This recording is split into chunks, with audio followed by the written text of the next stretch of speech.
इंद्र को लगा कि ऐसी स्वागत हो रहा है पूरी बारात का, वो भी करवा रहे थे। जब वो तोड़न आदि की जब प्रथा आई तो इंद्र बोले मैं दुल्हा नहीं हूं, पीछे आए।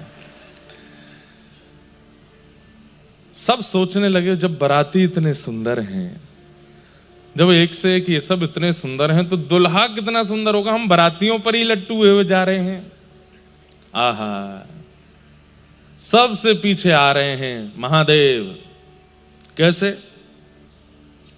यस्यास्ते ड्राट ड्राट डुट डुट मम लम टम टम टम टम टम डम शम डुडम शम डुहि डुहि चकितम भूपके भूपनालम तैलम तैलम तो तैलम खुकु Kuku Kuku क्वांकु Quang क्वांकु Quang Quang. आहा, हा हा हु ही करते हुए भूत प्रेत घूम रहे हैं, ऊपर नीचे डोल रहे हैं। हिमालय में जितने घर हैं सबके भीतर घुस घुस करके निकाल के रसोइयों से सामग्री पा रहे हैं। नंदी महाराज पर उल्टे बैठे हैं महादेव, पीछे की तरफ मुख करके, भस्म रमाए। आहा, हमारे बक्सर वाले मामा जी गाते हैं, अरे बाप रे बाप। बारात देख करके हिमालय के लोगों की स्थिति कैसी हुई? अरे बाप रे बाप, कैसन कैसन भूत प्रेत, कैसन कैसन सांप। अरे बाप रे बाप, कैसन कैसन भूत प्रेत, कैसन कैसन सांप। अब हम पूरा पद गा दें तो यही शुभ विवाह हो जाए आज। महाराज, बच्चे डर के मारे घरों में घुस गए हैं, माताओं की गोद में चढ़ गए हैं। बोले बचाओ। बोले क्या हुआ? बोले भूत प्रेत डांकनी पिशाचनी सब आ रहे हैं। कोई मुखहीन विपुल मुख काहू, किसी का सिर ही नहीं है और किसी के खूब सारे सिर हैं। ऐसे ऐसे भूत प्रेतों की बारात लेकर के महादेव पधारे। सासू मां देखते ही बेहोश होके गिर पड़ी। अच्छा, बेहोश पहले नहीं हुई, पहले तो देखी ये कौन है। नारद जी बोले यही हैं आपके पहुना, यही हैं आपके जमाई राजा। कहां पार्वती जी की सुंदरता और कहां पार्वती जी का स्वरूप लावण्य। महादेव सुंदरता में कम नहीं है, महादेव बहुत सुंदर है, बहुत सुंदर है, पर बनके ऐसे रहते हैं कि सामान्य व्यक्ति उसको स्वीकार नहीं कर पा रहा है। वो इसीलिए तो महादेव हैं। देव कौन जो सबको स्वीकार्य हो जाए, महादेव कौन जिसकी स्थिति। अच्छा, दो बातें होती, एक तो होती है कि हम स्वीकार नहीं कर पा रहे, एक होती है जो हम कर ही नहीं सकते वो कोई और कर जाए, तो ये चिंता का विषय हो जाता है। ये कैसे रह सकते हैं ऐसे? गरम गरम चिता की भस्म लेप लगा करके आए हैं अपने शरीर पर, त्रिपुंड लगाए, आंखों की आज तो और ज्यादा भस्म लगाई, और दिन तो थोड़ी बहुत लगाते थे, आज दुल्हा बने हैं तो आज विशेष भस्म लगा के आए हैं। कह रहे हैं आचार्य कैसन कि महाराज महादेव की बारात जाने वाली है, महादेव भस्म का अपने ऊपर श्रृंगार करने वाले हैं, ये जान करके कितने लोगों ने प्राण त्याग दिए ताकि हम शमशान में जल जाएं, हम भस्म बन के लगे। आज सबको भस्म के रूप में लगा करके आए। महादेव बैठे हैं सामने, सासू मां मूर्छित होकर के गिर पड़ी हैं। महादेव बोले क्या करना है भैया हमको? बोले अभी तो वापस जाओ, अभी सासू मां होश में आ जाए फिर आना। महादेव बेचारे सब भूत प्रेतों को लेकर के फिर से चले गए, बैठे हैं एक कोने में जाकर के। वहीं जाकर के बोले हम तो पहले ही ब्याह के इच्छुक नहीं थे, हम तो पहले ही मना कर रहे थे, ये नारायण हमारे पीछे पड़ गए, इन्होंने ही हमको कहा कि आप जाके ब्याह करो, सब ऋषि जन आके कहे ब्याह करो, इसलिए करना पड़ रहा है हमें तो। फिर नारद जी महाराज ने नैना मैया को समझाया। बोले बाह्य दृष्टि से देखोगे तो आपको भस्म दिखेगी, नाग दिखेंगे, बिच्छू दिखेंगे, बागंबर दिखेगा। भाव दृष्टि से देखो, वो सामान्य नहीं है, साक्षात महादेव है। अब की बार जब दृष्टि गुरु युक्त हो गई, अभी तक नैना मैया की दृष्टि सामान्य दृष्टि थी, पर नारद जी ने जब गुरु रूप आकर के महादेव के रूप का वर्णन किया और पुनः जब महादेव पधारे, क्या कहें महाराज, अब बारात फीकी लग रही है, महादेव सबसे सुंदर लग रहे हैं। और रूप माधुरी देख करके नैना मैया बार बार बलि जा रही हैं और श्री पार्वती जी का मंगल विवाह पाणी ग्रहण संपन्न हुआ। अद्भुत हमारे भारत की परंपरा की कथा जगत के शास्त्रों की जो बातें हैं ना वो अद्भुत हैं। उनको समझना सुनना हम आपको बताएं, आप तो श्रोता हो, हम तो वक्ता हैं। 10 साल से हम कथा कर रहे हैं, हमारा काम ही कथा करना है, हमारा जीवन ही कथा करना है, हमारा परिवार ही कथा है, हमारा जीवन सर्वस्व कथा ही है। तब भी हमको हर दिन लगता है कि हम और क्या पढ़ें और क्या सुन लें और क्या हमें प्राप्त हो जाए, अभी भी कुछ अधूरा है, कुछ रह रहा है, कुछ और लेना है। और इसी कारण हमें लगता है कि हम सुना पाते हैं, कह पाते। जिस दिन ये मन में आ गया कि नहीं अब परिपूर्ण हो गया, उसी दिन हमें लगता है कि इस वाणी की गरिमा नष्ट हो जाएगी। ये वाणी गौरवान्वित हमें भी करती है। क्यों? क्योंकि इसमें हर दिन सीखने की ललक है, सीखने की इच्छा है। और हमारा हिंदू वैदिक सनातन धर्म हर दिन नवीनता प्रस्तुत करता है। हर दिन आप एक ही विषय को बार बार पढ़ेंगे तो बार बार उसमें नवीनता आती है। ये हमारे पुराणों की आधुनिकता है। इसीलिए वो पुराण पुरा अपि नवम जो हैं बहुत पुराने, 5-5 हजार साल पहले लिखे गए हैं, लेकिन हर बार नए लगते हैं, इसलिए उनको पुराण कहते हैं। पुरा अपि नवम इति पुराणम।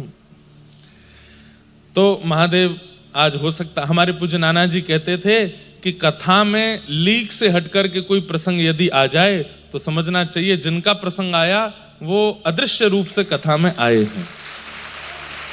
तो आप लोगों ने पता नहीं ध्यान दिया कि नहीं, पिछले 6 दिन में हम द्वारिकाधीश की जय बुलाते रहे, पिछले 6 दिन में हम रणछोड़ राय जी की जय बुलाए, लेकिन आज सोमनाथ महादेव और श्री नागेश्वर महादेव की जय अपने आप बोली।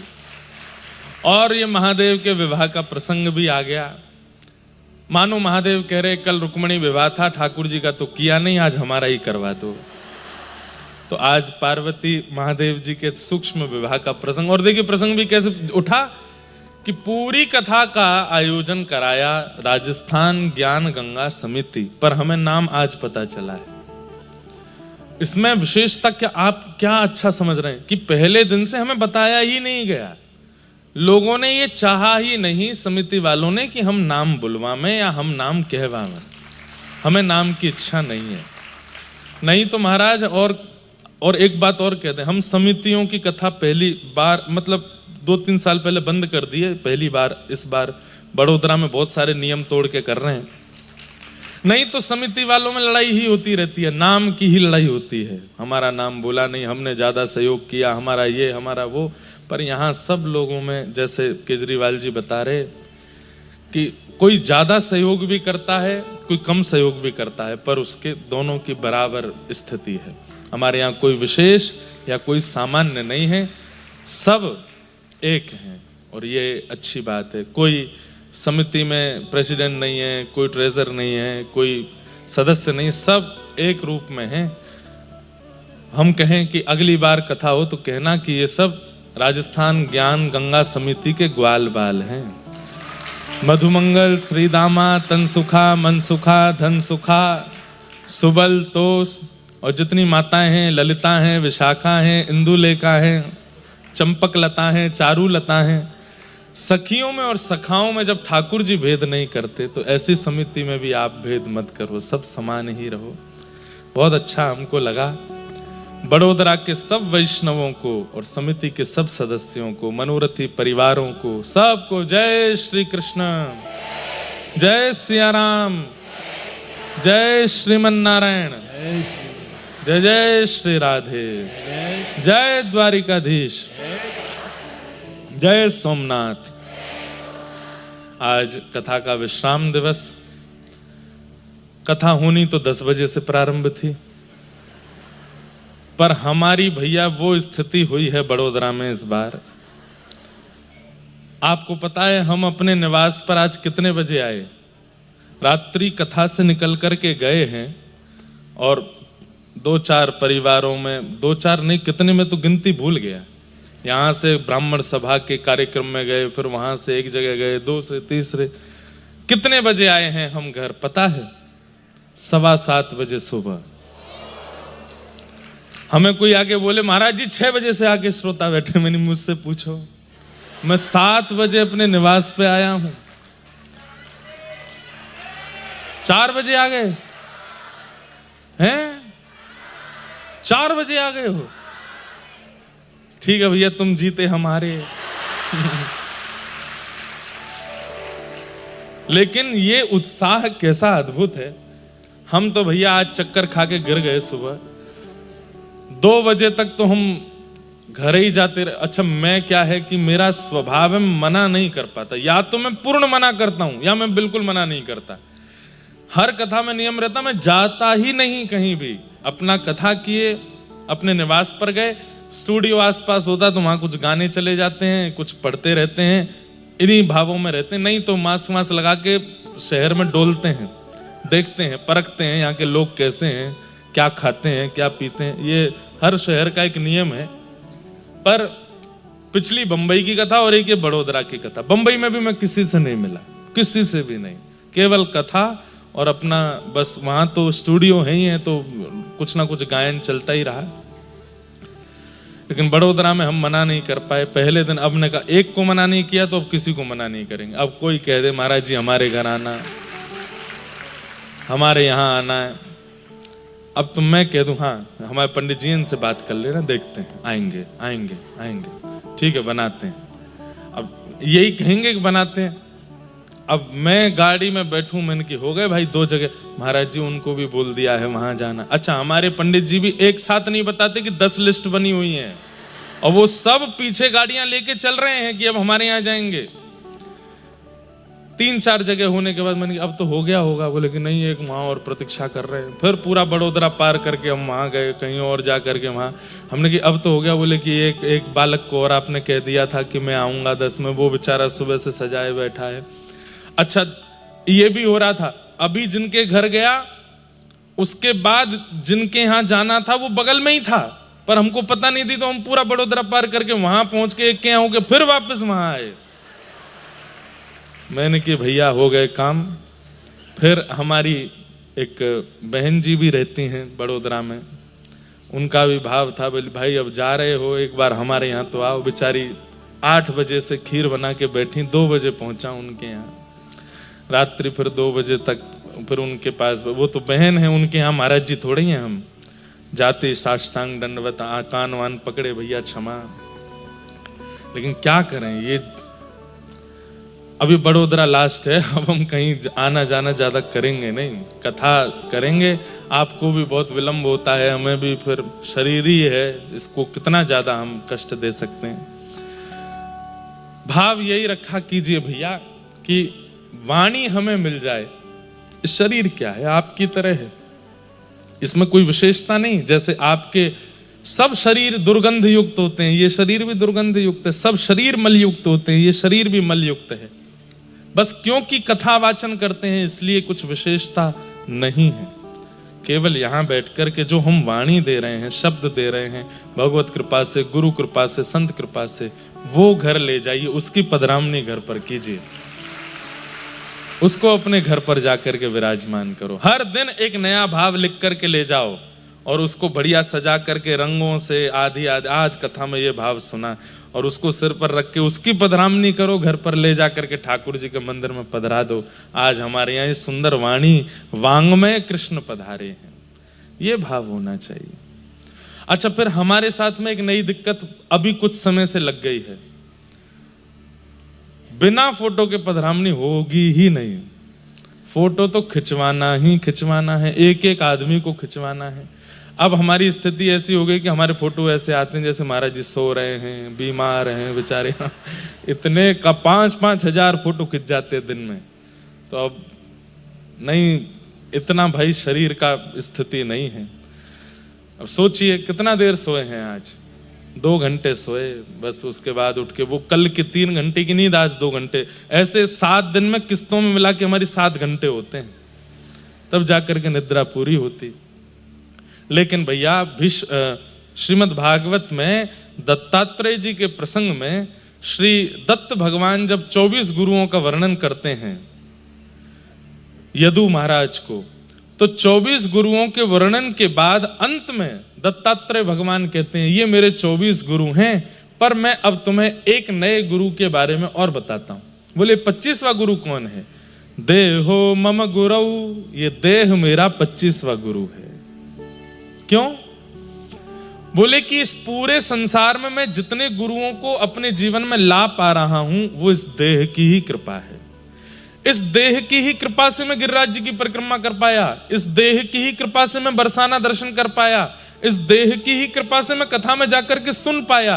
ये देह ना होता, इस देह के कान, आंख, नाक, जीव, हाथ ना होते, मैं कीर्तन करके भगवत दर्शन कैसे करता। इसलिए 25वां गुरु भगवत प्राप्ति कराने वाला ये मेरा देह है, इसको मैं प्रणाम करता हूं। इसलिए देह की रक्षा और उसका आराम भी बहुत जरूरी है। जो भी बालक यहाँ सुबह से आकर के बैठे हैं, भैया आपको प्रणाम। हमने कल एक दक्षिणा मांगी थी बड़ोदरा के युवाओं से, आज पुनः कहेंगे। कथा विश्राम करते जा रहे हैं और हमारी बात को आप केवल शब्द मत समझिएगा, केवल वक्तव्य मत समझिएगा। हम बहुत सीरियसली आपसे दक्षिणा मांग रहे हैं। आप कहो तो हम झोली भी फैला लें आपके आगे। जितने भी युवा यहाँ बैठे हैं, हमारी आप सबसे प्रार्थना है, व्यभिचार, दुर्विचार और व्यसन, इनका त्याग रूपी दक्षिणा आप हमको प्रदान कीजिए। हम बस यही मांगना चाहते हैं आपसे। कभी भी व्यसन नहीं करना है आज के बाद। कोई भी ऐसी वस्तु, जिस वस्तु से जिह्वा अपवित्र होती है, मन अपवित्र होता है।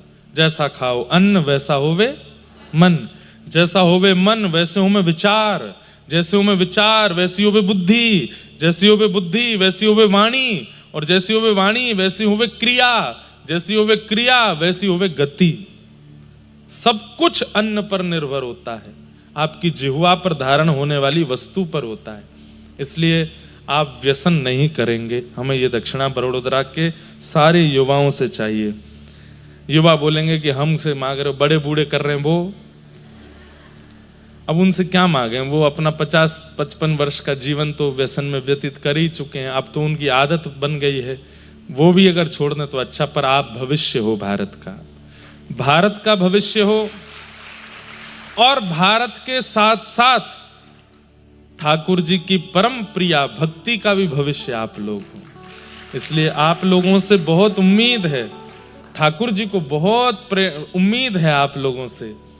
ठाकुर जी तरस गए हैं। क्यों? नरसिंह मेहता मीराबाई के बाद कोई मिल ही नहीं रहा है ऐसा जिसके लिए मैं जाऊं, जिसके लिए मैं उसके पास पहुंच करके कुछ करूं। कोई मिल ही नहीं रहा है। भैया मेरी प्रार्थना, मेरे और आपके जीवन काल के बीच में कोई तो ऐसा भक्त हो जिसके लिए ठाकुर जी प्रत्यक्ष प्रकट होकर के कोई लीला करें। अरे हम नरसिंह मेहता नहीं बन सकते, हम जनाबाई नहीं बन सकते, हम तुकाराम नहीं बन सकते, हम सक्कूबाई नहीं बन सकते, हम नरसिंह मेहता नहीं बन सकते।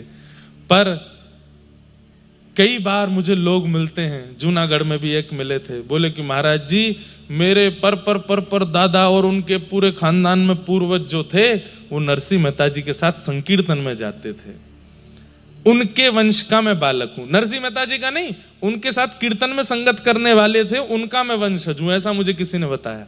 मैंने कितना भाग्य इसका।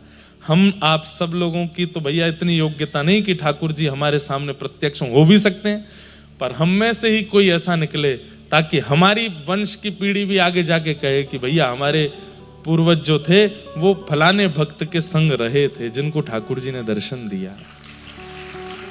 तो कंप्यूटर का जमाना है, सोशल मीडिया का जमाना है, हमारी एक बात मानेंगे? सतयुग, त्रेता, द्वापर, कलयुग, ये 4 युग हैं। सतयुग में राक्षस का नाम रिवील हो चुका है। कौन था? हिरण्यकश्यप, हिरण्याक्ष। त्रेता के राक्षस का नाम भी सबको पता है, रावण, कुंभकर्ण। द्वापर के राक्षसों का भी नाम पता है, शिशुपाल, दंत वक्र, कंस। वैसे विशेष रूप से 2 ही होते हैं जो जय विजय बने थे। कलयुग में राक्षस कौन है? इंटरनेट और मोबाइल, ये दोनों राक्षस हैं। आप कहोगे महाराज जी क्यों राक्षस हैं? राक्षस क्या करते हैं? जो अपनी पूजा आपसे करावे, 24 घंटा अपने संग लगाए रखे। रावण की क्या जिद थी लंका में कि राम को मत भजो, कृष्ण को मत भजो, वासुदेव को मत भजो, नारायण को मत भजो, मैं परमात्मा हूं, 24 घंटा मुझे देखो, मुझे भजो। फोन भी तो यही कह रहा है। सुबह उठते ही व्यक्ति ठाकुर जी का नाम नहीं लेता। फोन कहाँ है मेरा, कहाँ गए भैया तुम, चिट्ठी ना कोई संदेश, जहां तुम चले गए। इतने प्राण बसते हैं उसमें। अगर चार्जर ना मिले, बेचारा चार्ज ना हो पाए, तो उसकी बैटरी नहीं हमारी बैटरी लो हो जाती है।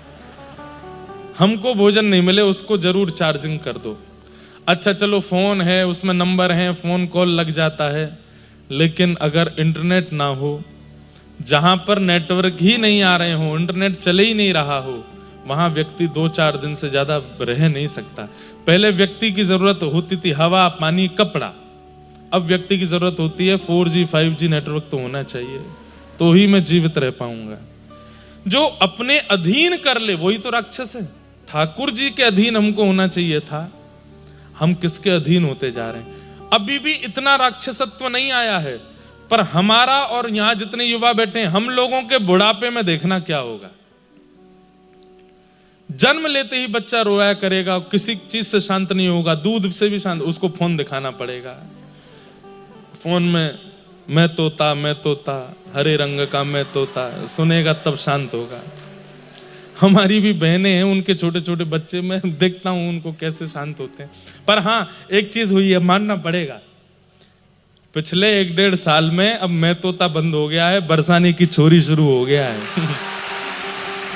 अब हमको लोग बोलते महाराज जी हमारे बालक भोजन नहीं करते जब तक बरसाने की छोरी नहीं सुने। मैंने कहा वाह चलो अच्छा, ऐसी बहाने किशोरी जी का नाम तो सुन रहे हैं, बरसाने का नाम तो सुन रहे हैं, बड़े होके कभी तो कहेंगे मैया ये बरसाना है क्या, लेके तो चलो एक बार, फिर लेके जाना उनको।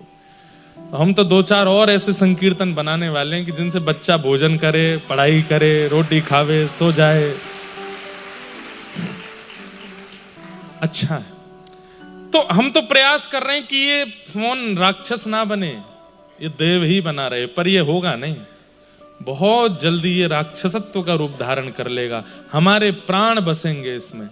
ये अगर नष्ट हुआ तो कितने लोगों के प्राण आज भी हैं, आज भी कितने लोग ऐसे हैं संसार में जिन्हें भोजन ना दो, पानी ना दो चलेगा, पर फोन अगर दूर कर लिया तो शायद प्राण चले जाए उनके। ये राक्षस हैं कलयुग के। इसलिए कभी वृंदावन जाए ना बंधुओं, तो हमारे कहे से तटीय स्थान जाइएगा। तटीय स्थान में फोन अलाउ नहीं है, इलेक्ट्रिसिटी अलाउ नहीं है, पंखे अलाउ नहीं है, लाइट अलाउ नहीं है, मतलब आधुनिक यंत्र कोई भी अलाउ नहीं है वहां पर। दिए की रोशनी होती है, रेत बिछी है, दरी आदि, अभी सर्दियों में तो दरी बिछती है, नहीं तो गर्मियों में तो रेत में ही बैठते हैं। वहां पर शाम का, रात्रि का समय होता है तो व्यक्ति का मुखमंडल दिखाई नहीं देता, शांति इतनी कि कोई कील भी गिर दे तो उसका स्वर आ जाएगा। और उस तटीय स्थान में जब जाकर के आप 2-4 घंटे व्यतीत करोगे तो आपको लगेगा कि अपने आज तक के जीवन में ये 4 घंटे ही थे जो मैं जिया हूं, बाकी मैं जिया नहीं था। ऐसा अद्भुत स्थान है। महाराज जी की बड़ी कृपा रहती है दास के ऊपर, ऐसे स्थान को भी प्रणाम। तो आधुनिक यंत्र ही राक्षस हैं कलिकाल में, पर कई लोगों ने इन यंत्रों को ही गुरु बना करके अच्छे कार्य भी कर रखे हैं। अब यहाँ हजारों लाखों लोग केवल उसी के माध्यम से कथा सुनते हैं। जो कथा में नहीं आ पाते, कथा में पहुंच नहीं पाते, वो उसके माध्यम से ही अपना जीवन परिवर्तन कर रहे हैं। तो कहीं ना कहीं उसकी विशेषता भी है, पर उसके फायदा अभी भी 25% ही हो रहा है, बाकी का तो उसका दुरुपयोग ही किया जा रहा है। प्रयास कर रहे हैं कि उससे और सदुपयोग बने, और युवा जुड़े, और कथाओं का प्रचार हो, और ठाकुर जी के सत्संग का प्रचार हो, ऐसी भावना है। कल हम आप सब लोग रास का प्रसंग सुन रहे थे, और रास में देवादिदेव महादेव आदि सब पधारे और ठाकुर जी ने रास विहार किया। बंधुओं, आचार्य चरणों की माने तो 6 महीने तक रास चलता रहा, 6 माह तक। और वो 6 महीने भी हमारे आप वाले नहीं, ब्रह्मा जी के 6 महीने। ब्रह्मा जी का 6 महीना कितना बड़ा होता है सुनिएगा। सतयुग त्रेता द्वापर कलयुग, सतयुग त्रेता द्वापर कलयुग, सतयुग त्रेता द्वापर कलयुग जब 71 टाइम्स बीत जाता है तब एक मनवंतर ब्रह्मा जी का एक दिन। सतयुग त्रेता द्वापर कलयुग 71 टाइम्स जब बीत जाता है, अभी एक चल रहा है कलयुग, ये 71 टाइम्स आ जाएगा तब ब्रह्मा जी का एक दिन होगा, एक मनवंतर पूरा होगा। ऐसे ब्रह्मा जी भी 100 वर्ष की आयु तक जीते हैं। उन ब्रह्मा जी के 6 महीने तक ठाकुर जी रास करते रहे। सोचो, हमारी सोच से परे है। अगर इस 6 महीने को हम काउंट करें तो इसका मतलब क्या है? रास करते रहे नहीं, वो पास्ट टेंस नहीं है, प्रेजेंट टेंस है। अब भी रास चल रहा है वृंदावन में, आज भी अनुभव होता है। श्री निधिवन राज में, सेवा कुंज में, यमुना पुलिन पर आज भी ठाकुर जी का रास बिहार हो रहा है। और उसी रास बिहार का अनुभव करने के लिए असंख्य महापुरुष वृंदावन में भजन कर रहे हैं। असंख्य लोग वृंदावन जाकर के श्री किशोरी जी की शरणागति कर रहे हैं ताकि उस रास का हमें किंचित अनुभव हो जाए। ऐसा वृंदावन धाम जहां आज भी रास हो रहा है, आज भी रास रच रहा है। वृंदावन में कभी पास्ट टेंस का प्रयोग मत किया कीजिए कि ठाकुर जी मक्खन चुराया करते थे, यमुना जी पे लीला करते थे, यहां पे ये करते थे। नहीं, आपकी भक्ति उस दिन सुदृढ़ हो जाए जिस दिन आप थे को हैं बोलो।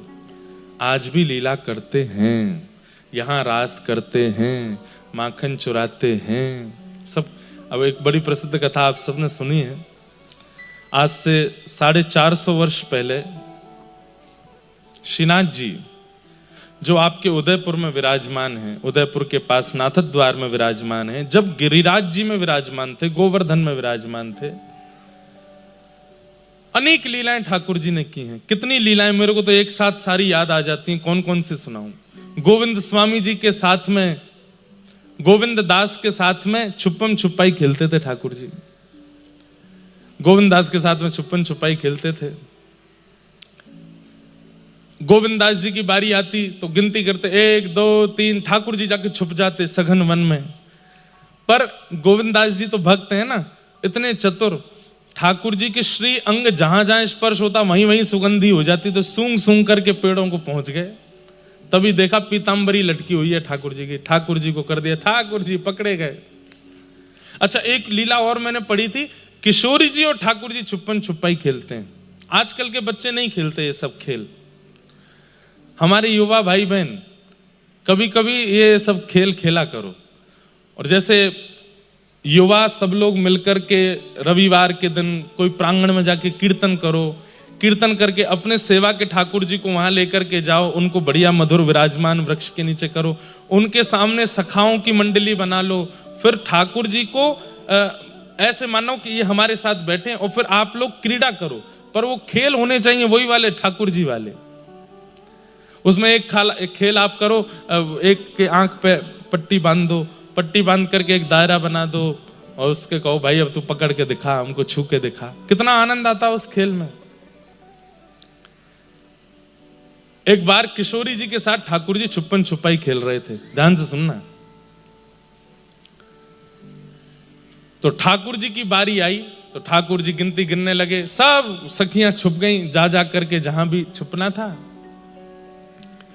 इतने में ही ललिता जी गईं ठाकुर जी के पास, बोले सुनो, बोले हाँ, हमारी किशोरी जी इतनी भोली हैं, सबसे पहले वही मिल जाएंगी आपको, तो देख करके भी अनदेखा कर देना।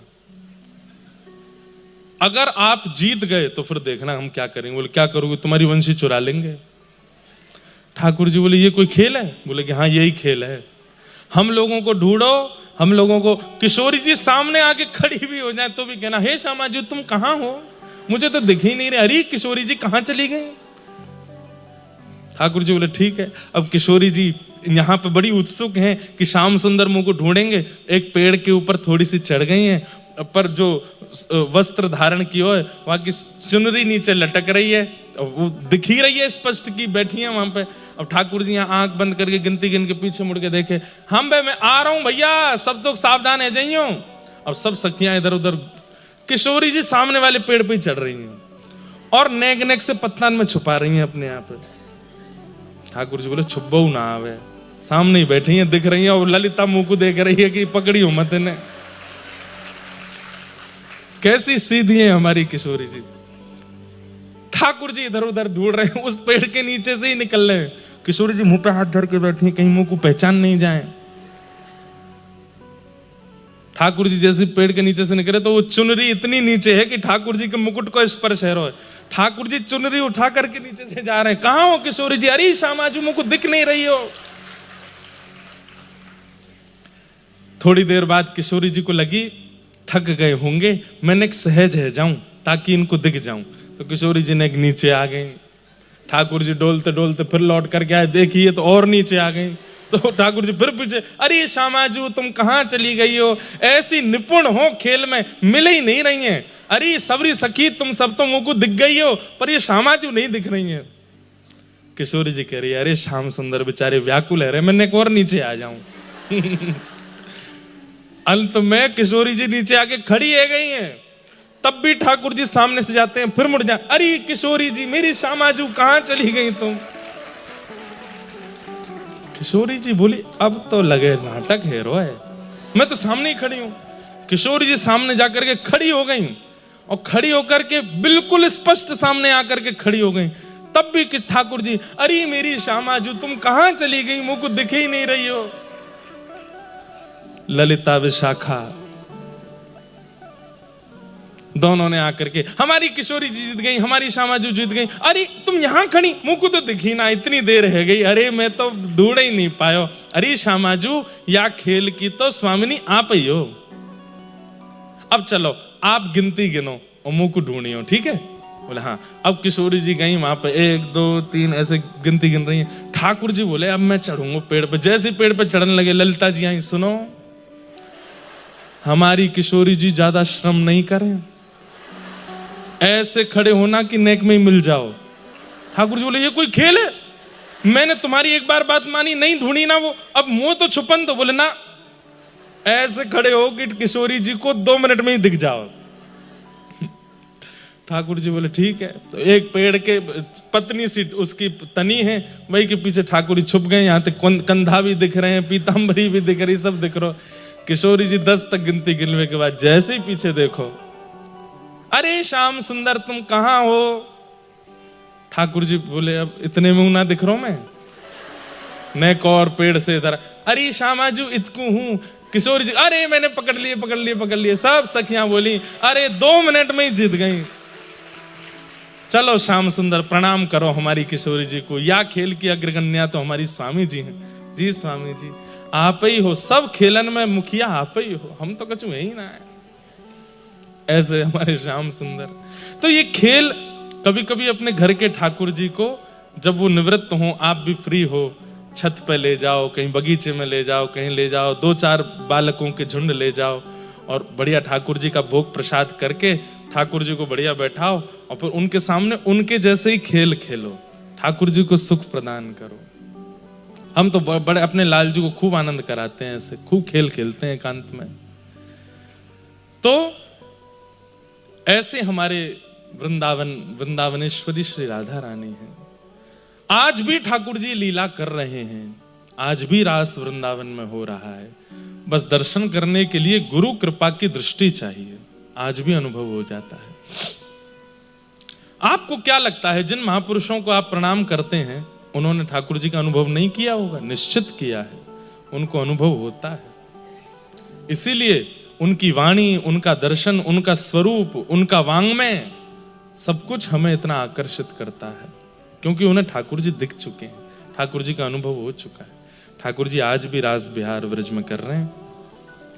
आज कथा क्रम बहुत है, हम जल्दी जल्दी अब सब क्रमों को जो विशेष लगेगा उस पर थोड़ा विस्तार करेंगे। वैसे तो सब विशेष है, श्रीमद् भागवत जी में कुछ भी ऐसा नहीं है। अब आगे एक गीत आता है, इसका अगर हमने विवेचन करना प्रारंभ किया तो 4 यहीं बजेंगे। इसका नाम है युगल गीत। आहा, बहुत सुंदर है। वाम बाहु कृत वाम कपोलो,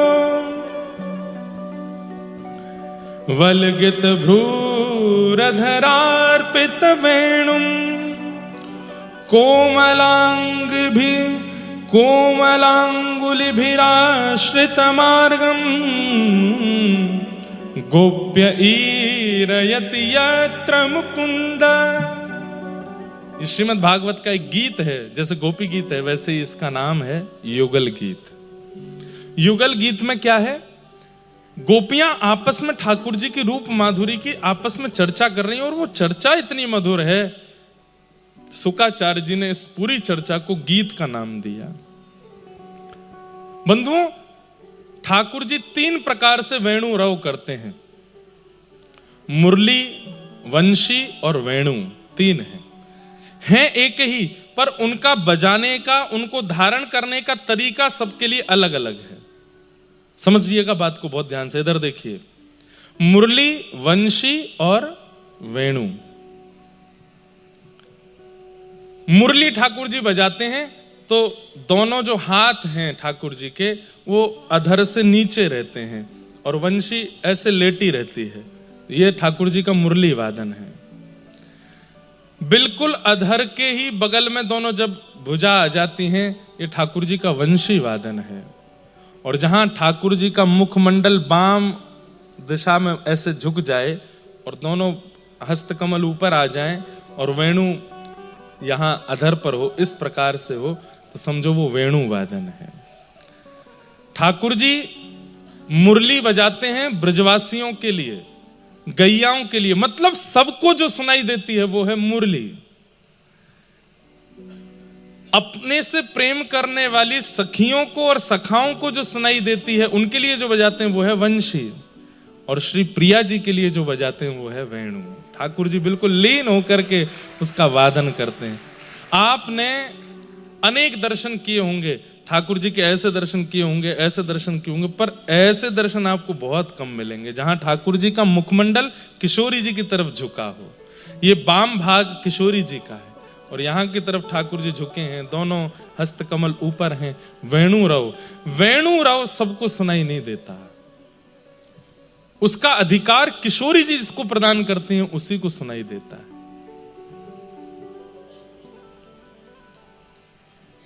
किशोरी जी को रिझाने के लिए, उनको प्रसन्न करने के लिए ठाकुर जी वेणु बजाते हैं।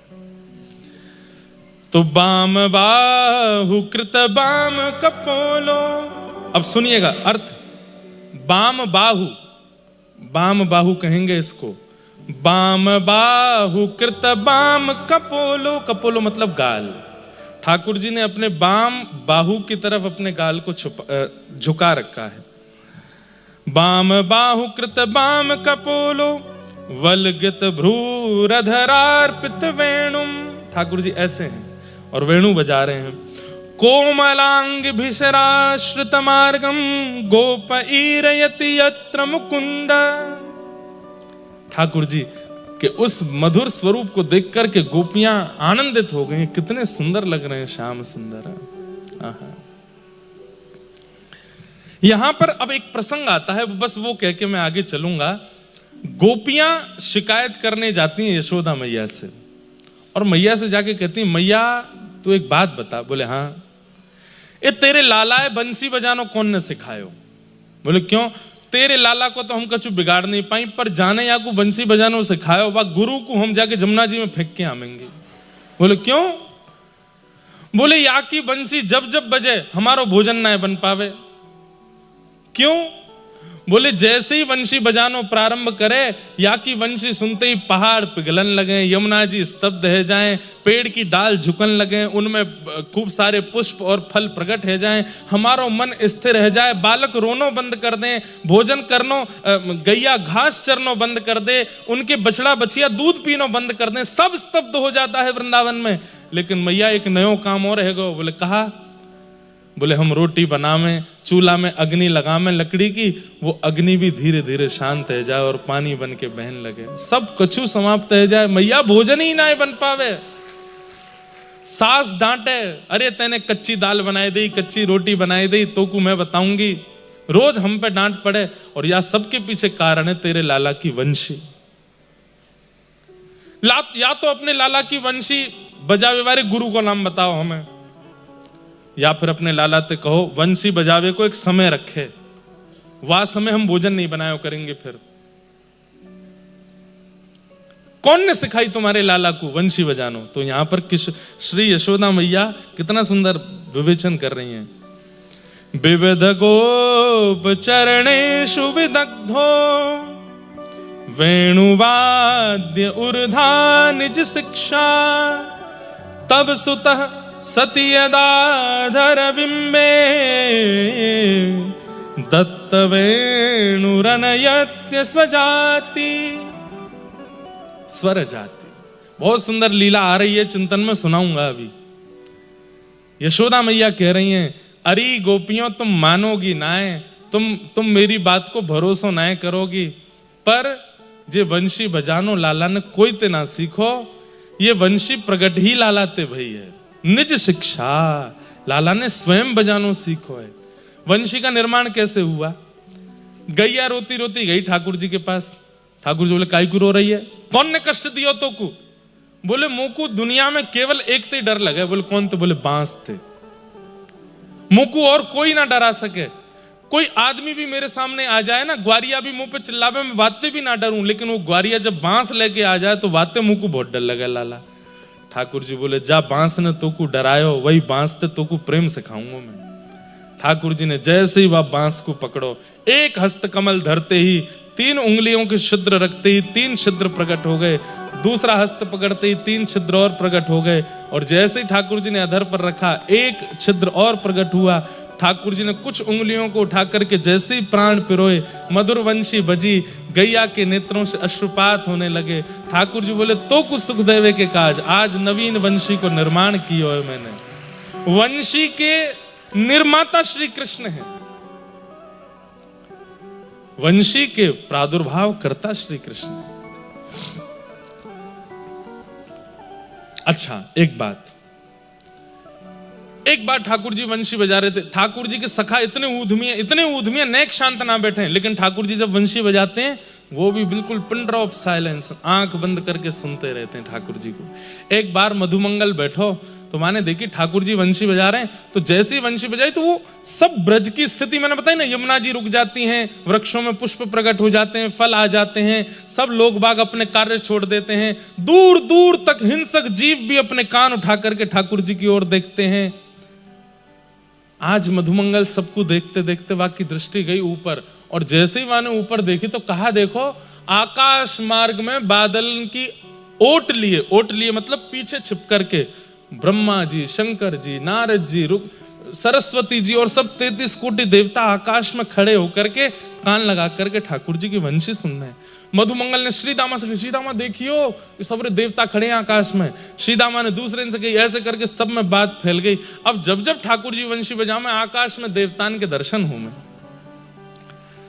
एक दिना मधुमंगल श्रीदामा किशोरी जी की सबरी सखीन के यूथ से बोले, हमारो लाला जय जय तो नहीं है, पर हमारो लाला जय जय ते भी ऊपर है।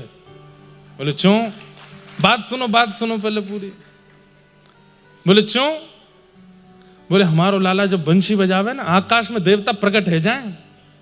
अरे कहां तक कहें, सूर्य चंद्र भी एक साथ प्रकट हो जाते हैं ठाकुर जी की स्वर लहरियों को सुनने के लिए। हमारे लाला, तुम्हारी किशोरी जी सुंदरता में ऊपर होंगी, तुम्हारी किशोरी जी धन धान्य में ऊपर होंगी, तुम्हारी किशोरी जी गायन में ऊपर होंगी, तुम्हारी किशोरी जी नृत्य में ऊपर होंगी लाला से, पर संगीत में तो हमारो लाला अग्रगण्य है। ललिता जी ने कमर कसी, बोले अगर किशोरी जी लाला से ऊपर निकली तो? बोले तो जीवन भर तेरे चरणन को स्पर्श करूंगो, वचन दे के कह रहा ये मधुमंगल। जब जब ललिता सामने आवेगी तब तब साष्टांग प्रणाम करूंगा अगर किशोरी जी ऊपर निकल जाएं तो बोले फिर कर लें एक कार्यक्रम। बोले हाँ करो। ठाकुर जी तो सब ब्रजवासी जाके बोले लाला हमारी लाज बचाए लियो, ऐसी बंसी बजाइयो कि लाला ये सबरे देवता आकाश में खड़े खड़े नृत्य करने लगे। ठाकुर जी बोले तू चिंता मत करे, आज तो देख आमने सामने वाली बात है। सब सखी गई किशोरी जी के पास है, किशोरी जी आज श्याम सुंदर को परास्त करना है। किशोरी जी बोले नहीं, वो सदा विजयी रहे, मैं क्यों परास्त करूं उनको। नहीं आज हम सखी सखान के बीच की बातें ने कमाई, लाज रखो। तो किशोरी जी वीणा बजाती हैं। किशोरी जी वीणा बजाती। अच्छा अभी कुछ समय पहले रेवासा धाम में कथा थी पूज्य मलुक पीठ वाले महाराज जी के सानिध्य में। तो महाराज जी ने वहां पर एक कितनी सुंदर बात बताई। बोले इंद्रेश जी, त्रेता में श्री जानकी जी वंशी बजाती हैं और राम जी वीणा बजाते हैं। तो वहां जानकी जी की वंशी सुनकर के राम जी मोहित हो गए और राम जी की वीणा सुनकर के जानकी जी मोहित हो गई। तो राम जी ने कहा, देखो शिक्षा प्रदान करने के 3 तरीके होते हैं। शिक्षा लेने और प्रदान करने के 3 तरीके होते हैं। पहला, गुरु जी की सेवा करो और उनसे शिक्षा ग्रहण करो। दूसरा, गुरु जी को दक्षिणा दो और उनसे शिक्षा ग्रहण करो। तीसरा, तुमको जो आता है वो तुम गुरु जी को सिखाओ, गुरु जी को जो आता है वो तुम सीख लो। तो हे जानकी जी, आप मोकू वंशी बजानो सिखाओ, मैं आपको वीणा बजानो सिखाऊंगा। तो त्रेता में राम जी किशोरी जी को, जानकी जी को वीणा बजाना सिखाते हैं और शाम को किशोरी जी राम जी को वंशी बजाना सिखाती हैं। इसी का परिणाम द्वापर में किशोरी जी की सिखाई हुई वंशी ठाकुर जी बजाते हैं और ठाकुर जी की सिखाई हुई वीणा श्री राधा रानी बजा रही है। ये सब कितने मूल्य रहस्य हैं, संत जनों से प्राप्त होते हैं। किशोरी जी वीणा लेकर के आई हैं, ठाकुर जी सामने बैठे हैं। किशोरी जी और ठाकुर जी के अंदर तो प्रतिस्पर्धा नहीं है, लेकिन सखा और सखीन को जितावे हरावे की बात है। ललिता जी बोली, पहले ठाकुर जी कछु सुना दें। मधुमंगल सीधा बोले, हैं हमारे लाला ने बंसी बजा दी तो फिर बाकी बात कछु बचेगा ही ना। हमारे लाला ने बंसी बजा दी तो फिर तुम कहीं तक दूर तक टिके ही नहीं पाओगे। बोले हम देख लेंगे कितने टिकेंगे, तुम बजाओ तो सही।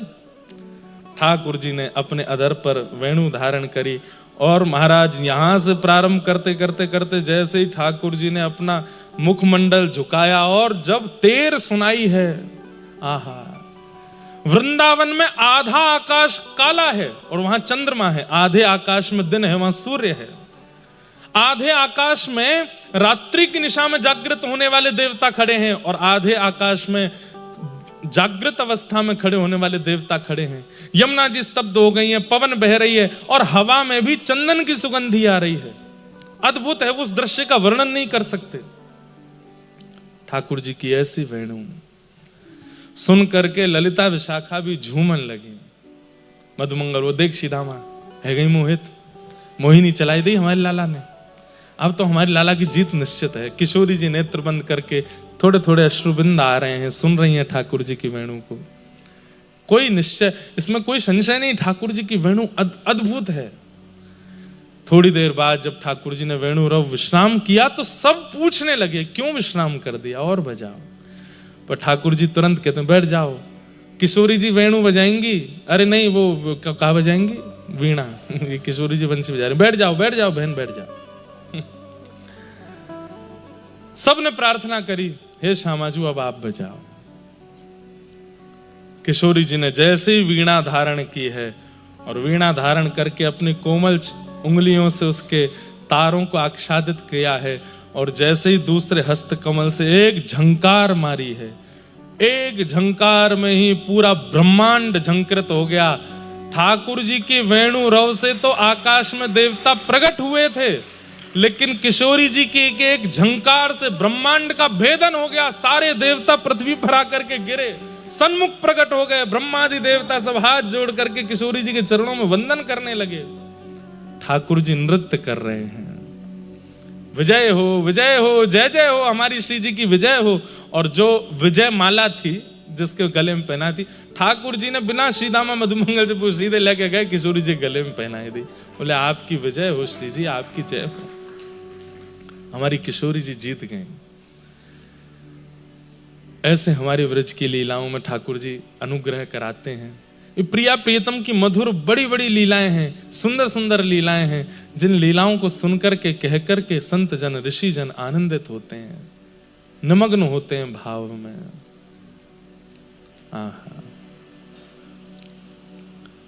वीणा लेके गावे किशोरी राधे।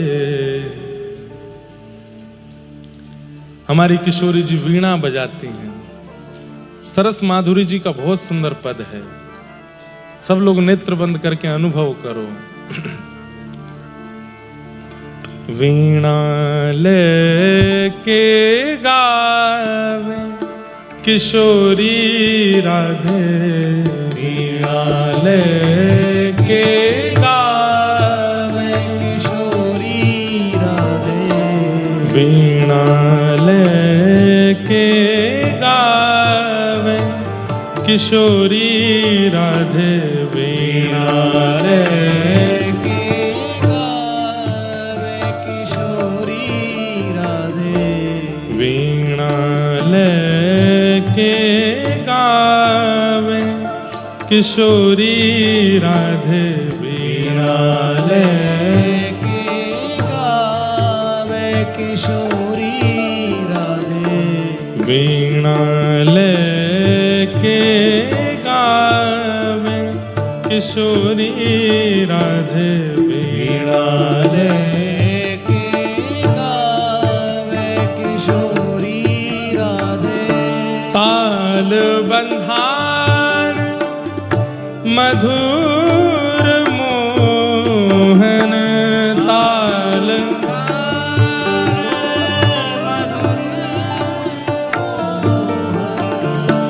ताल बंधान मधुर मोहन, ताल बंधान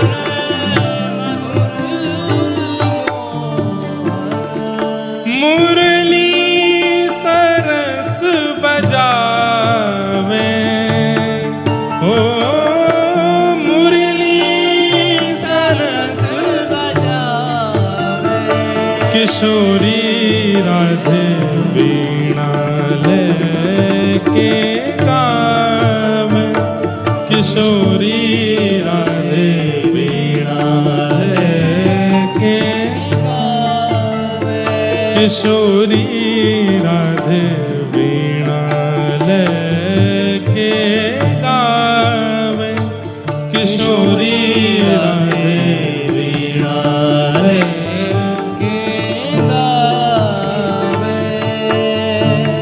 बोलो वृषभानु दुलारी की।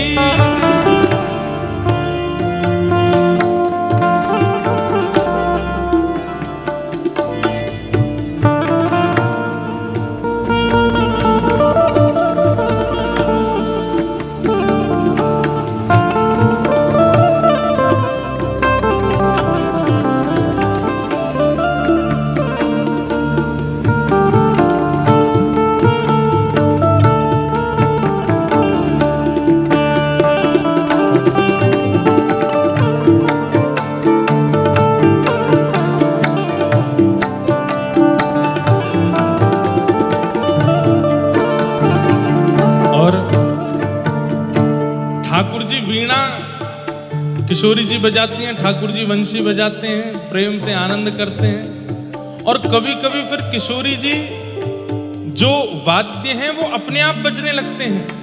किशोरी जी उठ जाती हैं तब भी वीणा बज रही है, ठाकुर जी उठ जाते हैं तब भी वंशी बज रही है। कोई सखियां नहीं, कोई सखा नहीं, अकेले में केवल प्रिया प्रियतम है, अपने आप वाद्य बज रहे हैं।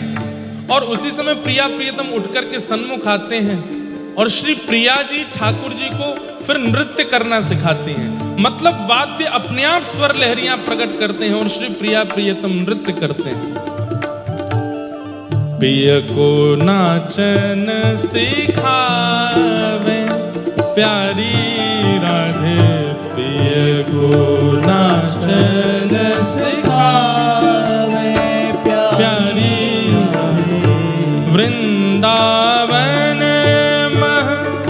रास रचो है, वृंदावन में रास रचो है, शरद चंद्र उजियारे, शरद चंद्र उजियारी, किशोरी राधे पिय को नाचन सिखावे, किशोरी राधे पिय को नाचन सिखावे मृदंग उपंग बजावत ताल मृदंग उपंग ताल मृदंग उपंग बजावे ताल मृदंग उपंग बजावे प्रफुल्लित हुए सखी सारी प्रफुल्लित है सखी सारी बीन वेणु ध्वनि नूपुर तुम कत बीन वेणु ध्वनि नूपुर रत खग मृग दशा विक्षाने खग मृग दशा हे व्यास स्वामिनी की छवि निरखत व्यास स्वामी हरिराम व्यास जी का पद है की छवि हे व्यास स्वामिनी की छवि निरखत व्यास स्वामिनी की छवि निरखत हंसी हंसी दे कर तारे हंस हंस दे कर तारे किशोरी राधे पिय को नाचन सिखावे किशोरी राधे पिय को नाचन सिखावे किशोरी राधे पिय को नाचन सिखावे किशोरी राधे पिय को नाचन सिखावे पिय को नाचन सिखावे को नाचन सिखावे पिय को नाचन सिखावे को जय जय श्री राम। ऐसे भाव हैं, इस सब जगह प्रकट करने वाले भाव नहीं हैं, क्योंकि कई बार अनधिकारी चेष्टा भी हो जाती है। जो लोग आजकल का सिनेमा देखते हैं उनको प्रिया प्रियतम की दिव्य लीला अगर सुना दें तो कहीं वो आज के सिनेमा से उसको कंपेयर ना करने लगे, ये अपराध बन जाएगा। इसलिए सब जगह ये सारे भाव उद्घाटित नहीं करने चाहिए। पर पता नहीं आज लगा कि ये अंतरंग किशोरी जी ठाकुर जी के भाव सुनाए जाएं। वास्तव में वृंदावन में और कुछ नहीं है, ये भाव निरंतर चलते ही रहते हैं और इन्हीं भाव के साम्राज्य में व्रज के रसिक डूबे रहते हैं। मैंने कहा ना, उनसे कछु ना चाहिए, बस वो राजी रहें, वो प्रसन्न रहें और उनकी प्रसन्नता, उनकी रजामंदी को हम निहार लें। ये व्रजवासी और व्रज के रसिकों की भावना है। वो कुछ नहीं चाहते हैं, केवल प्रिया प्रियतम का मधुर विलास उन्हें अनुभव होता रहे। अब बहुत इस विलास की चर्चा नहीं करेंगे। यहां पर कंस ने मंत्रियों की बैठक बुलाई और कहा कि मेरा शत्रु दिन ब दिन बड़ा होता जा रहा है, उसको लेकर के आना है। अक्रूर जी महाराज से कहा, जाओ व्रजमंडल जाकर के कृष्ण बलराम को लेकर के आओ। अक्रूर जी महाराज बहुत ज्यादा भावमय प्रसंग है, इसलिए मैं बिल्कुल सूक्ष्म कहकर के निकल जाऊंगा आगे, क्योंकि इसमें प्रवेश करने के बाद मैं खुद नहीं निकल पाता। अक्रूर जी महाराज वृंदावन गए। वृंदावन जाकर के यशोदा मैया, नंद बाबा सबसे बताई कि हमारे यहाँ धनुर्यज्ञ में लाला कृष्ण को और बलराम को सम्मानित करने के लिए कंस ने बुलाया है। सब ब्रजवासी बोले, हमारे लाला को कोई सम्मान नहीं चाहिए, जे नहीं जाएगो। अक्रूर जी ने ठाकुर जी की ओर देखा, बोले आपकी आगे की लीला कैसे संपादित होगी फिर? तो ठाकुर जी नाटक करने लगे। अच्छा मोह तो बिना पूछे ही कह दी आपने कि मोह सम्मान ना चाहिए, मोह तो चाहिए सम्मान। मैंने अघासुर मारो, बकासुर मारो, धेनुकासुर मारो, गिरिराज जी उठाए, कालिया नाग, तुम सबन ने तो मेरी कोई महिमा गाई ना। इतनी बार मैंने ब्रज की रक्षा करी, बाकी बाद भी जो सबरे ग्वाल बाल और सबरे ब्रजवासी मोतो ऐसे बात करें। कभी तुमने यूं कही कि लाला तेरी कृपा से हमारा ब्रजमंडल जीवित है, सुरक्षित है। ठाकुर जी मन से नहीं बोल रहे हैं ये बात। कई बार ऐसा होता है ना कि हम प्रेमी को वास्तविकता नहीं बताना चाहते, तो हम अपना ही स्वरूप बिगाड़ के उसके मन को खट्टा कर देते हैं ताकि हमको दूर भेजे। ये प्रेम का स्वभाव होता है, हम उसको वास्तविकता नहीं बता रहे हैं। ठाकुर जी कह रहे हैं मैं ब्रजवासियों को वास्तविकता कैसे बताऊं, तो अपने ही स्वरूप को ऐसा कर लेता हूं कि इनके मन में मेरे प्रति खटास आ जाए। ठाकुर जी कह रहे हैं तुमने कब मेरी महिमा गाई, कितनी बार मुंह को माला लाके पहनाई कि लाला तेने हमारे व्रज की रक्षा करी, कालिया नाग भगाई दियो, यमुना जी को जल पीवे लायक है गो। अरे इंद्र ने कोप कियो, अपनी कन्नी उंगली पर गिरिराज जी 7 दिन 7 रात्रि तक खड़ो रहो, कोई ने आके पूछी मोते कि लाला तू को पीड़ा तो नहीं है, तू को दर्द तो नहीं भयो।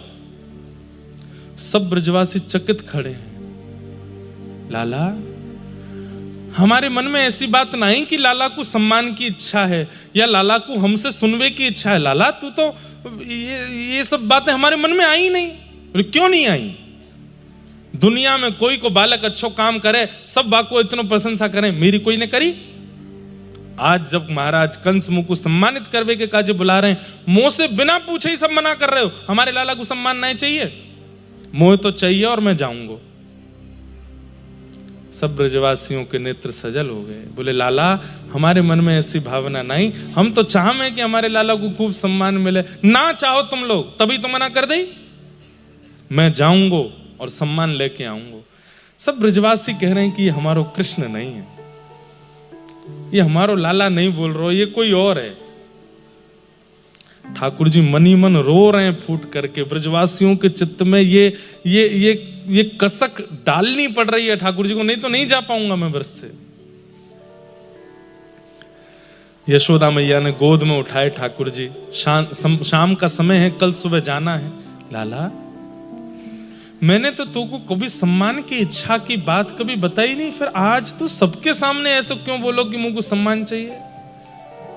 मुझे याद है लाला, मैंने 11 वर्ष में अपने पुत्र को ऐसी शिक्षा तो नहीं दी कि वो कभी सम्मान की इच्छा रखे।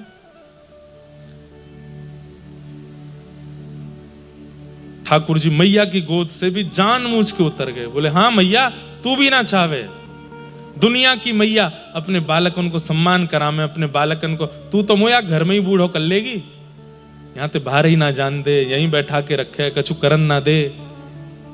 यशोदा मैया का हृदय भी भारी हो गया। बोले कि मेरो कन्हैया बोल रहा है, मेरो कृष्ण बोल रहा है। और ठाकुर जी ये सब बोल करके फिर एकांत में जाते हैं, दाऊ दादा को लेके जाते हैं, क्योंकि वही है एकमात्र जो सब जानते हैं, और उनसे कंठ लग करके रोते हैं, दादा मेरे प्राण निकरवे के है रहे, मैं कैसे बात कर रहा हूं इन सबंसों पर, मुंह को करना पड़ रहा है, दाऊ दादा तुम संभालो मुंह को। दाऊ दादा अपने रूप में आ जाते हैं, शेष नाग बन जाते हैं। हे श्रीमन नारायण, आप परमात्मा हैं, आप जगत नियंता, जगदाधार, विश्वनाथ हैं, आप जगदीश्वर हैं। इस प्रकार आपका ये रुदन करना, व्याकुल होना, ये आपकी छवि मेरी नजरों में धूमिल कर रहा है।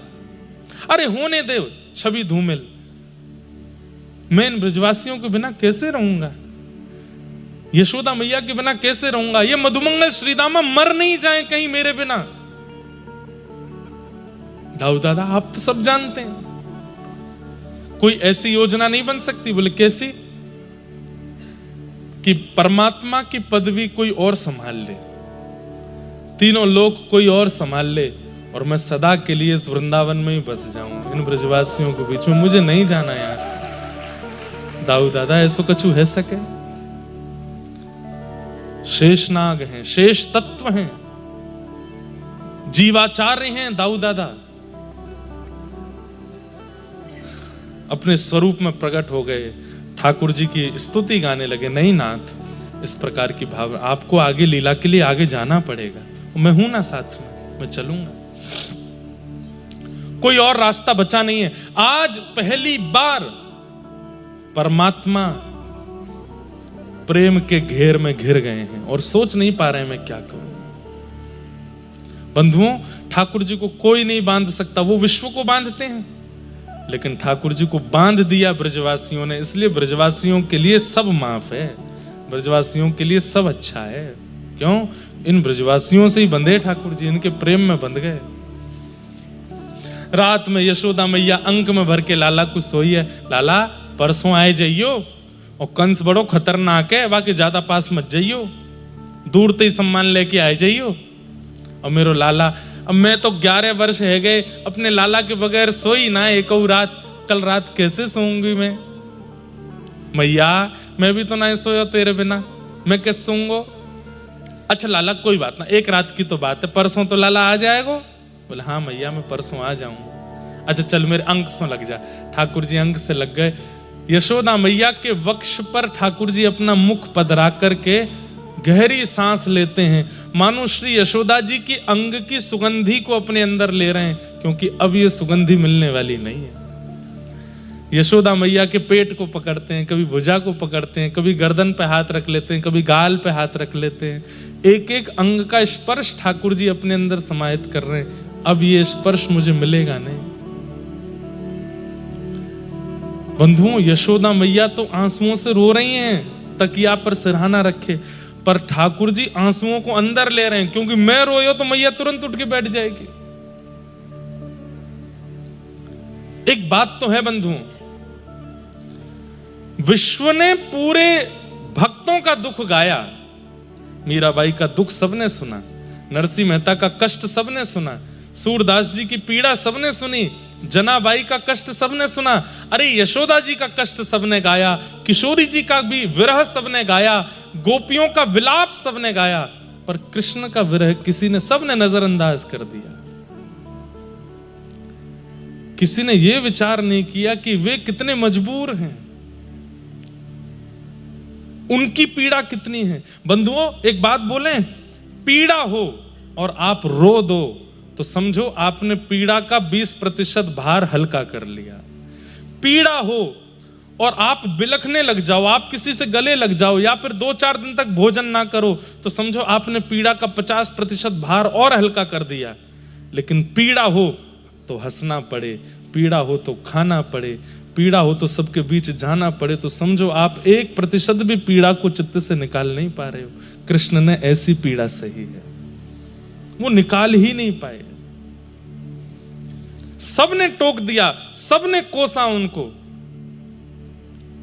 लेकिन बस मुस्कुरा के शांत रहे, किसी को उत्तर नहीं दिया। व्रत छोड़ करके क्यों गए, आज तक इसका उत्तर नहीं है।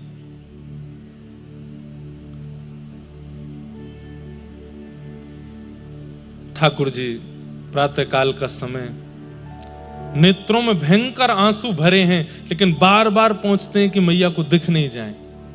और जैसे एक बालक पहली बार किसी मेले में जाता है उत्साह में, उतने उत्साह में कृष्ण भरे हैं। आज मुझको सम्मान मिलेगा, और सबके आगे मैया मैं कैसा लग रहा हूं, बोले मैया कह रही बहुत अच्छा लग रहा है लाला। सबको ये लग रहा है कृष्ण कितने उत्साहित हैं, पर अंदर से टूटे हैं ठाकुर जी।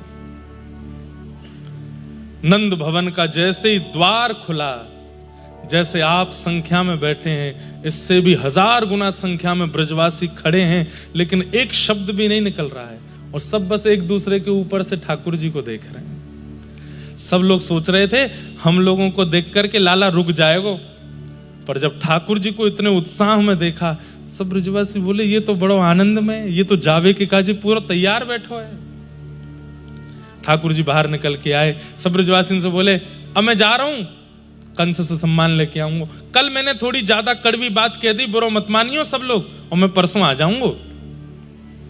परसों का नाम सुनते ही बस ब्रजवासियों की सिसकियां सुनाई दे रही हैं, और आंखें लाल और अश्रुबिंद गिर रहे हैं। सोचिए बंधुओं, एक दिन भी जिसके बगैर व्यतीत करना, एक क्षण भी जिसके बगैर व्यतीत करना भारी है, वो परसों कैसे तक रह लेंगे।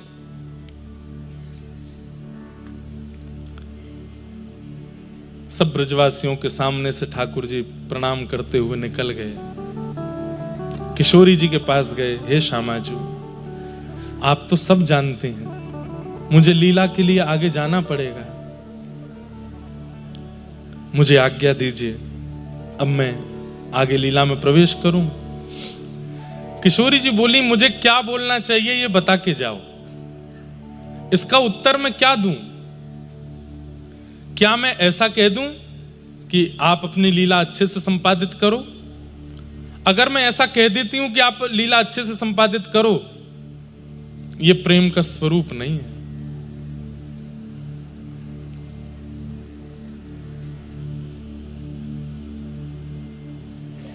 प्रेमी अगर दूर जा रहा हो तो प्रेयसी उसके दूर जाने की सराहना नहीं करती। तो मैं ऐसा तो नहीं कहूंगी कि आप जाओ, अच्छे से जाओ। और अगर मैं ऐसा नहीं कहती हूं तो फिर भी मेरा प्रेम यहां खंडित हो जाएगा कि मेरा प्रेमी किसी विशेष कार्य के लिए जा रहा है और मैं उसको सराहना ही नहीं कर रही हूं। इसका उत्तर मुझे क्या देना चाहिए? मुझे बोल के जाइए, मुझे बता के जाइए कि मैं सराहना करूं, रोकूं, टोकूं, क्या करूं मैं? ठाकुर जी कुछ नहीं बोले, बस चरणों की ओर देखा किशोरी जी के और बढ़ गए आगे, मौन है। बंधुओं, प्रकट लीला में ऐसा है, अब प्रकट लीला में तो श्री प्रिया प्रियतम नित्य वृंदावन में है। दो कृष्ण हो गए, एक हैं यशोदानंदन और एक हैं देवकी नंदन। वृंदावन की सीमा से बाहर जो लीला कर रहे हैं वो देवकी नंदन कृष्ण हैं, वृंदावन के भीतर की लीला में यशोदानंदन श्री कृष्ण हैं। अब ये बात मैं पहले इसलिए बता दे रहा हूं, है तो बाद में बताने की। ठाकुर जी ने जैसे ही वृंदावन की सीमा पार की तो ठाकुर जी ने रथ रुकवाया, अक्रूर जी से कहा पहले यमुना स्नान करके आओ। जैसे ही अक्रूर जी यमुना स्नान करने के लिए गए, डुबकी लगाई। अक्रूर जी के मन में एक संशय था, ठाकुर जी की अवस्था देख के बोले ये कंस को मार पाएंगे? तो अक्रूर जी ने जैसे ही यमुना जी में डुबकी लगाई तो भीतर जाते ही देखा शंख चक्र गदा पद्मधारी, वही ठाकुर जी जो रथ में छोटे से बालक हैं, वो शंख चक्र गदा पद्म लेके यमुना जी के भीतर खड़े थे। वो कौन थे? ध्यान से सुनो, पहले बात सुनो, ये अंतरंग बात है। वो देवकी नंदन ठाकुर जी थे। जब आपने चौथे दिन कृष्ण जन्म की कथा सुनी तो देवकी मैया के गर्भ से जो ठाकुर जी प्रकट हुए कैसे थे? तमद्भुतम बालकमंबुजक्षणम चतुर्भुजम शंख गदायुधायुधम। चतुर्भुज ठाकुर जी हैं देवकी के लाला, वही यमुना जी के भीतर हैं। अब इसमें आप कहेंगे कि इनमें भेद नहीं है। वृंदावन में जो लीला कर रहे हैं वो ठाकुर जी का स्वभाव स्वरूप है, और मथुरा और द्वारिका की लीला जो कर रहे हैं वो ठाकुर जी का प्रभाव स्वरूप है। वहां ठाकुर जी आयुधों के संग परमात्मा रूप में रहते हैं, और वृंदावन में ठाकुर जी अपने स्वभाव रूप में रहते हैं। कर्तुम अकर्तुम अन्यथा कर्तुम समर्थ ईश्वर है, वो ईश्वर हैं। अपने स्वभाव और प्रभाव को हम अलग नहीं कर सकते, वो दोनों हमारे अंदर एक साथ रहते हैं। पर ठाकुर जी अपने स्वभाव प्रभाव को भिन्न करके स्वभाव को वृंदावन में रखते हैं, प्रभाव को आगे रखते हैं। तो जैसे ही अक्रूर जी ने यमुना जी में स्नान करने के लिए डुबकी लगाई, भीतर वही स्वरूप चतुर्भुज रूप में दिखाई दिया। तुरंत हड़बड़ा करके बाहर आकर के देखा तो वही दो भुजा में रथ पर बैठे हैं। फिर दोबारा डुबकी लगा करके देखा तो अब अंदर कोई नहीं दिखा। तो बोले वो अंदर वाले कहां गए? बोले वो तुरंत दो भुजा वाले बनकर के रथ में बैठ गए, और दो भुजा वाले जो नंद नंदन थे वो व्रजमंडल के कण कण में जाकर के व्याप्त हो गए, वो वृंदावन छोड़ करके कहीं नहीं गए। इसीलिए हमारे यहां कहते हैं वृंदावनम परित्यज्य पादमेकम न गच्छति। ठाकुर जी एक पग भी बाहर वृंदावन से गए नहीं, वृंदावन में रह गए। पहले बस प्रत्यक्ष रूप में सबको दिख रहे थे, अब गोपियों की स्थिति आगे आती है, मैं उसका वर्णन नहीं करूंगा। डाल में कृष्ण दिखते हैं, पत्र में कृष्ण दिखते हैं, कण में कृष्ण दिखते हैं, यमुना जी में कृष्ण दिखते हैं, वृक्षों में कृष्ण दिखते हैं, गैयाओं में कृष्ण दिखते हैं, हर जगह कृष्ण दिखते हैं। आज तक यह स्थिति है, कृष्ण सब जगह हैं वहां, बस वो विरह रहता है, क्योंकि जब पकड़ने जाते हैं तो वो अंतर्ध्यान हो जाते हैं। बाकी पूरा वृंदावन, वृंदावन क्या है बंधुओं? नगर नहीं है, स्थान नहीं है, कोई गांव नहीं है, कोई शहर नहीं है। वृंदावन अचल श्री कृष्ण ही है, श्री कृष्ण ही अचल रूप में वृंदावन है। ठाकुर जी जाने लगे। अक्रूर जी महाराज के मन में आया, मैं एक काम तो किया नहीं, क्या यशोदा जी को सत्य तो नहीं बताया मैंने? क्योंकि देवकी मैया जब अक्रूर जी जा रहे थे तो देवकी मैया ने अक्रूर जी से कहा है कि सुनो अक्रूर, मेरा एक काम करोगे? बोले तुम कृष्ण को ला रहे हो? बोले हाँ। यशोदा को सत्य बता के आना कि उनका पुत्र नहीं है कृष्ण। क्यों? प्राण निकलेंगे नहीं। वर्षों तक यशोदा इसी बात की प्रतीक्षा करती रहेगी कि मेरे जन्मा बेटा मुझसे दूर क्यों चला गया, किसी और के पास क्यों रहने लगा, और इस बात के गम में वो जरूर प्राण त्याग देगी अपने। इसलिए उसको सत्य बता के आना कि उनका पुत्र नहीं है कृष्ण, कृष्ण देवकी का पुत्र है। यहां देवकी मैया ने कुछ गलत नहीं किया। यशोदा मैया के प्राण की रक्षा के लिए आवश्यकता उनको सत्य पता होना। अक्रूर जी महाराज तुरंत रथ से उतर के गए, ठाकुर जी से बोले आप ब्रजवासियों से मिलो, मैं एक सामान रह गया भीतर, अभी लेके आता हूं। ठाकुर जी बोले जाओ। अक्रूर जी महाराज गए, यशोदा मैया का हाथ पकड़ा, भीतर लेके गए और कक्ष में जाकर के कहा मैया मेरी बात ध्यान से सुनना, हो सकता है इसके बाद बहुत भूचाल आपके ब्रजमंडल में आ जाए, पर यह सत्य आपको पता होना आवश्यक है। कहा भयो? बोले कृष्ण, दो बातें हैं। पहली बात कि कृष्ण अब लौट करके नहीं आएंगे, और दूसरी बात कृष्ण आपके पुत्र नहीं है, कृष्ण देवकी के पुत्र हैं। कंस के भय के कारण, क्योंकि अष्टम गर्भ था, आप सबको पता है कि देवी ने प्रकट होकर के कंस से कहा था आकाशवाणी में कि अष्टम गर्भ तेरा काल होगा। हाँ हाँ सुनी तो थी, ये वही 8वां बालक है देवकी का। अर्धरात्रि में, अष्टमी की रात्रि को, भादों के महीने में वसुदेव जी महाराज आपके बगल में सुला करके इसको चले गए। आपकी लाली जाकर के कंस को दे दी थी, जो अष्टभुजी देवी काली बनी थी। यह आपका पुत्र नहीं है, ये देवकी का पुत्र है, और देवकी प्रतीक्षा कर रही है। कंस का वध करने के बाद कृष्ण अब देवकी के साथ रहेंगे। इसलिए मैया मुझे बस सत्य बताना था, आप अपना और ब्रजवासियों का ध्यान रखना। यशोदा मैया का तो शरीर ठंडा पड़ गया। कितनी देर तक तो यशोदा मैया की पलक नहीं झपकी, श्वास नहीं निकली, हिली नहीं, नेत्र बंद हो गए। छोटे से श्री कृष्ण कैसे चलना सीखते थे, कैसे बोलना सीखते थे, कैसे मैया मैया कह के बुलाते थे, बाबा की गोद में कैसे चढ़ जाते थे, गैयाओं के सींग से लटक जाते थे, यशोदा मैया के अंक में भर के। अरे कहां तक वर्णन करें, यशोदा मैया के पल्लू के ही अंदर उसी को ही रजाई बना करके सोते थे ठाकुर जी। एक क्षण के लिए 11 वर्ष में अलग सोए नहीं। वो सारी स्मृति मैया के दिमाग में घूमने लगी। थोड़ी देर तक तो मैया को होश नहीं आया। जैसे ही रथ चलने की आवाज आने लगी, ब्रजवासी रोने लगे, यशोदा मैया को ध्यान आई, मेरो लाला जा रो है, अब आएगो नहीं, एक बार अंतिम बार देख तो आऊं वाकू जाके। यशोदा मैया ने द्वार खोले, तुरंत दौड़ी। ब्रजवासियों की भीड़ लगी है, यशोदा मैया पीछे रह गई हैं, देख नहीं पा रही लाला को, चिल्ला रही हैं, अरे कन्हैया, अरे लाला, ओ लाला नेक रुक जाइयो, नेक मेरी बात सुन के जा। यशोदा मैया का स्वर जैसे ही कान में पड़ा, चलते रथ से कूद गए ठाकुर जी, दौड़ करके मेरी मैया बुला रही, कहां है मैया। 90 वर्ष की आयु हो गई है यशोदा मैया की। ठाकुर जी ने जाके अंक में भर लिया, मैया तू काय को भीड़ में आ गई, अरे मैया तू काय को रो रही है, मैं अभी आ जाऊंगा परसों, तू काय को रो रही है। यशोदा मैया रो रही हैं, हाथ पैर कांप रहे हैं, लाला के मुखमंडल को बार बार पकड़ती हैं, हृदय से लगाती हैं, माथे का चुम्बन करती हैं। लाला तू परसों आवेगो? बोला हाँ। मेरी सौगंध खा के कह तू परसों आवेगो। ठाकुर जी के हाथ उठे नहीं। मुझको पतो है अब तू बरसों तक नहीं आवेगो। लाला मुझको आज पतो चल गई तू मेरो लाला नहीं है, तू तो देवकी को लाला है। मुझको अक्रूर जी ने आकर के सब सांची बताई दी। पर लाला इन सब बातों को सुनकर के तू विचलित मत हो, कोई बात ना, तू चलो जा, लेकिन मेरे मुंह को एक वचन दे के जा, तू अब आएगो नहीं वापस, मुंह को पतो है।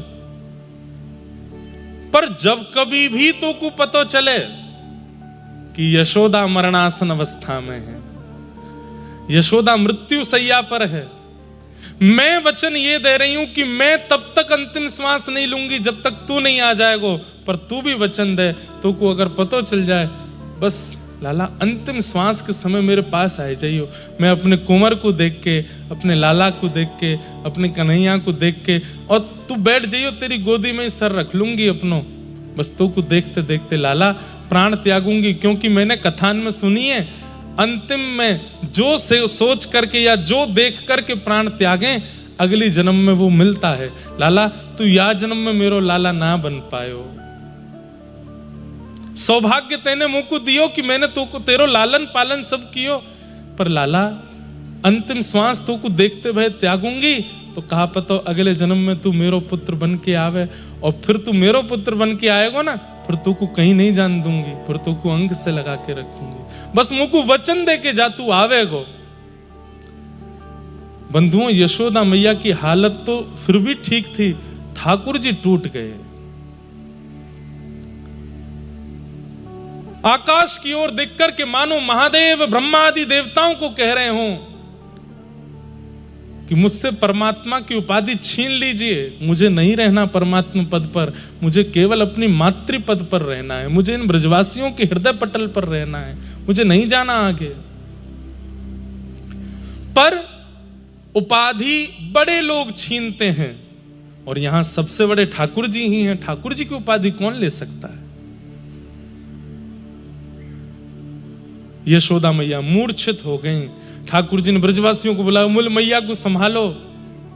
और यशोदा मैया को रोता बिलखता देख ठाकुर जी ने चरण रज मैया को प्रणाम करी, और मैया की चरण रज और व्रज की रज को अपनी जेब में धर के ठाकुर जी वृंदावन को प्रणाम करके रथ पर आरूढ़ होकर के मथुरा प्रस्थान कर गए।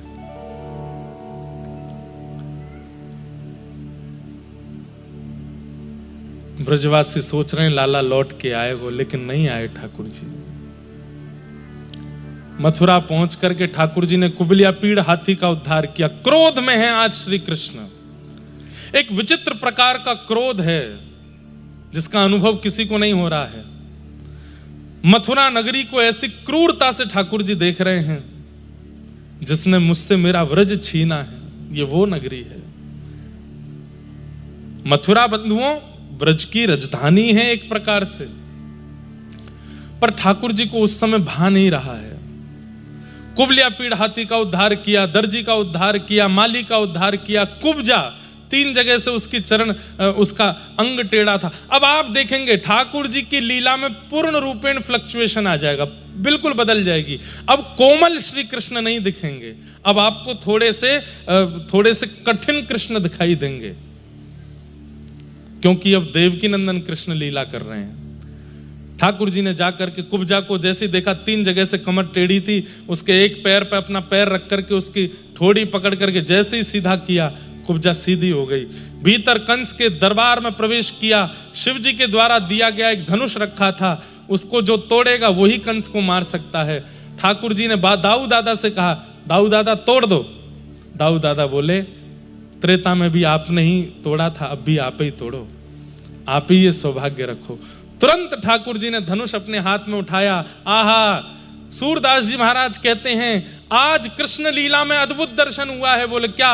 अपने जन के कारण कृष्ण भये रघुनाथ। आज ऐसा लगा मानो कि जैसे श्री रघुनाथ जी प्रकट हो गए हैं। दाऊ दादा घुटने पर बैठ गए, लक्ष्मण बन गए हैं, श्री चरणों में प्रणाम कर रहे हैं। ठाकुर जी ने प्रत्यंचा उठा करके 1 बार 2 बार 3री बार जैसे धनुष पर धारण करके प्रत्यंचा को खींचा, बीच से धनुष भंजन हो गया। आकाश में बादल गरजने लगे, पृथ्वी पर भूचाल आने लगा, कंस का सिंहासन हिलने लगा। मंत्रियों ने जाकर के बता दिया, बोले महाराज धनुष टूट गया। शिव ने धनुष दिया था और कहा था इसको नारायण के सिवा कोई तोड़ नहीं सकता, और जो तोड़ेगा कंस तुझे छोड़ेगा नहीं। फिर आज ठाकुर जी ने वो धनुष तोड़ दिया। जैसे ही रणभूमि में प्रवेश कर रहे हैं, लाखों की तादाद में ब्रजवासी मथुरावासी सब वहां बैठे हैं। बड़े बड़े मल्ल युद्ध करने के लिए रणभूमि में खड़े किए गए हैं। कुबलिया पीड़ हाथी का एक दांत ठाकुर जी ने अपने कंधे पर, दूसरा दांत बलराम जी ने अपने कंधे पर रखा है।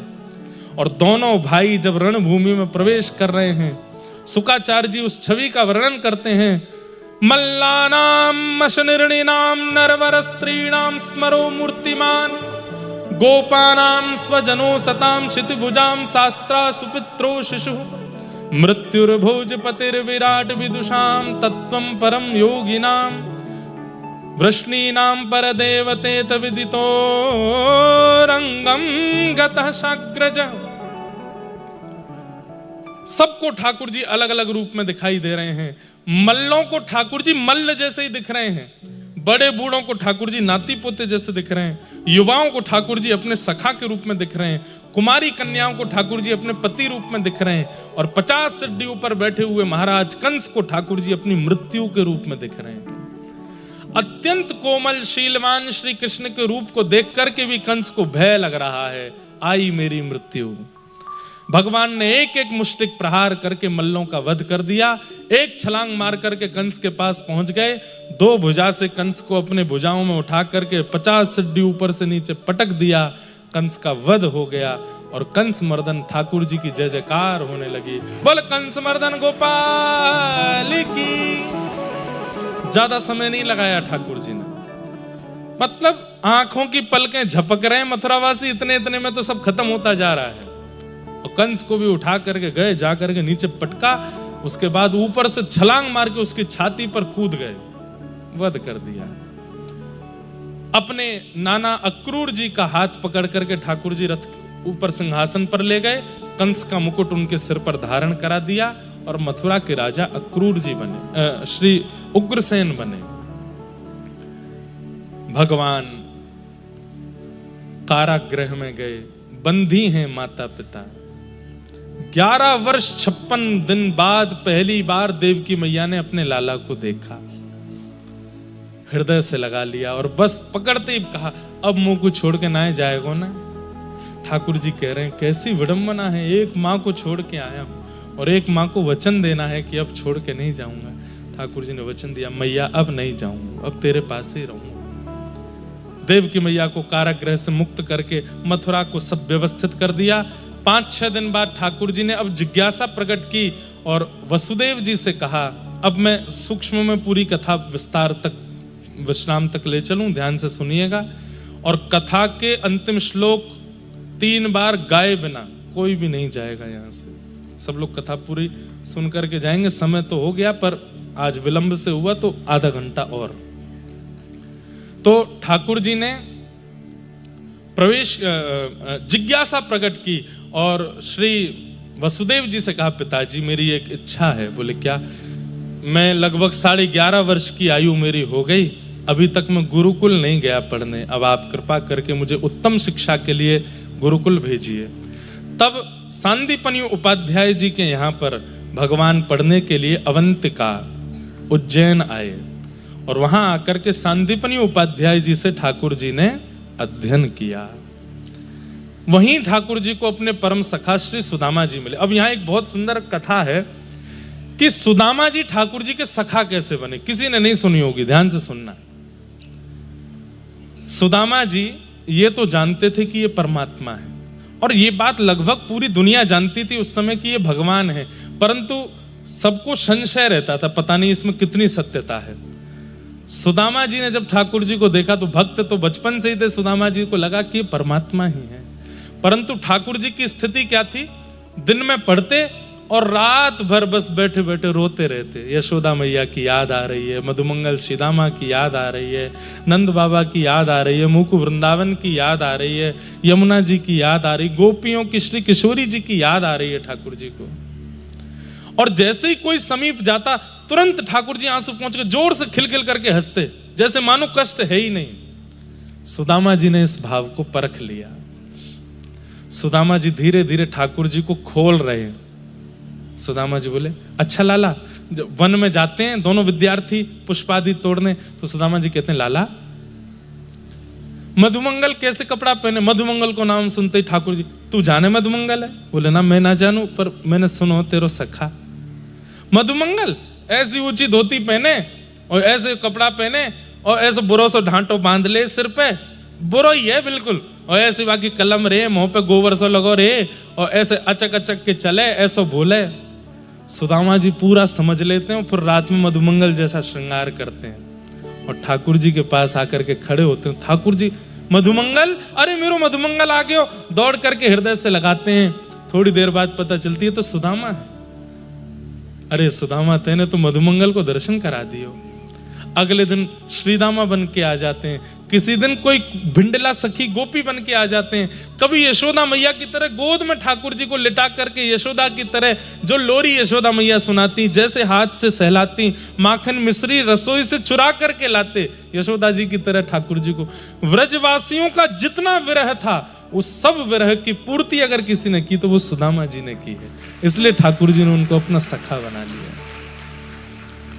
ठाकुर जी बोले, मेरे ऐसे काल में मेरो ध्यान और मोसो प्रेम प्रदान करवे वारो सुदामा, मैं तुमको वचन दूं कभी हृदय से तेरो त्याग नहीं करूंगा। जितने वर्ष ठाकुर जी सांदीपनी गुरुकुल में रहे उतने वर्ष ठाकुर जी सुदामा के संग ही रहते। वो माँ भी बन गया है, पिता भी बन गया है, सखा भी बन गया है, भाई भी बन गया है, गोपी भी बन गया। अरे कहां तक कहें, कभी कभी श्री जी भी बन के आ जाता है। ठाकुर जी के संग रास विहार करते हैं सुदामा जी। इसलिए सुदामा जी अति प्रिय हैं ठाकुर जी को। कुछ वर्षों बाद जब वापस मथुरा गए, सुदामा जी अपना पोरबंदर चले गए। यहां ठाकुर जी ने उद्धव जी को वृंदावन भेजा। उद्धव जी महाराज से कहा, उद्धव वृंदावन जाओ, वृंदावन जाकर के ब्रजवासियों की सुध लेकर के आओ और थोड़ा उनको ज्ञान देकर के आओ। वो लोग मुझे याद करके बहुत ज्यादा रोते हैं, इतना रोया ना करें। उद्धव जी महाराज को थोड़ा सा अभिमान है अपने ज्ञानी होने का। ठाकुर जी बोले, उद्धव तुम अब जाओ वृंदावन और वृंदावन जाकर के ब्रजवासियों को समझा के आओ। उद्धव जी बोले, 1-2 घंटे में आ जाऊंगा वापस। अपनी लच्छेदार वाणी से ऐसा ज्ञान दे के आऊंगा, वो लोग समझते हैं आप उनके ग्वारिया लाला हो, उनके गोद के लाला हो, वो भी जानते नहीं आप पर ब्रह्म परमात्मा। मैं बता के आऊंगा उनको। ठाकुर जी बोले, 2 घंटा में आ जाओगे? बोले हाँ आ जाऊंगा। ठाकुर जी ने अपना मोर पिच मुकुट पे लगा दिया, काली कमली उड़ा दी। उद्धव बोले, ये क्यों कर रहे हो? बोले, इसके बिना ब्रजवासी तुमसे बात नहीं करेंगे, जाओ। उद्धव जी महाराज वृंदावन की स्थिति क्या है? वर्षों से ब्रजवासी मथुरा के मार्ग पर आकर के बैठ जाते हैं अपना भोजन पानी लेकर के और पूरे दिन प्रतीक्षा करते हैं लाला आ रहा होगा। और जैसे ही रात्रि हो जाती, ठाकुर जी नहीं आते, तो फिर एक दूसरे को क्या बोलते हैं, अरे तू बाबड़ हो, आज काई को आएगा यहाँ पे? वो तो परसों की कह के गए हो ना, परसों आवेगो। फिर कहते हैं परसों की भैया बरसों है गई लेकिन लाला आयो नहीं। और रोते बिलखते जाके सो जाते हैं। सबके मुख उतर गए हैं, सबकी आंखें काली पड़ गई हैं ठाकुर जी की याद में रोते रोते। आज जैसे ही ध्वजा दिखी है, स्वर्ण का रथ आता दिखा है, मानो जैसे ब्रजवासियों के प्राण आ गए हों। एक दूसरे को पकड़ करके हाथ, अरे नेक मुंह को चींटी काट के बता, मैं सच में रथ देख रहा हूं का मथुरा से आते भयो? बोले हाँ हाँ ये रथ ही है। अरे दौड़ करके कोई यशोदा को खबर दे के आओ, लाला आ गयो, कन्हैया आ गयो। 2-4 ब्रजवासी दौड़ करके गए, पूरे वृंदावन में हल्ला मचा दियो, कृष्ण आ गयो, गोपाल आ गयो, हमारो मधुसूदन आ गयो। हजारों लाखों की तादाद में ब्रजवासी खड़े हैं सामने मार्ग में और रथ में आरूढ़ होकर के उद्धव जी आ रहे हैं। ब्रजवासियों को नहीं पता, रो रहे हैं ब्रजवासी। 2-4 ब्रजवासी तो दूर खड़े हैं, बोले हम नहीं मिलेंगे याते, परसों की कह के गए हो, बरसों बाद आ रहे हो, या तो कह दियो हमने याते संबंध तोड़ दियो।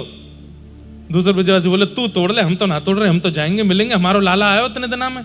तो उन लोगों को जाते देख उसके मन में आती है, संबंध बाद में तोड़ लूंगा, एक बार हृदय से लगा लूंगा, एक बार लाला आयो वाकू अपने अंक में तो भर लूं।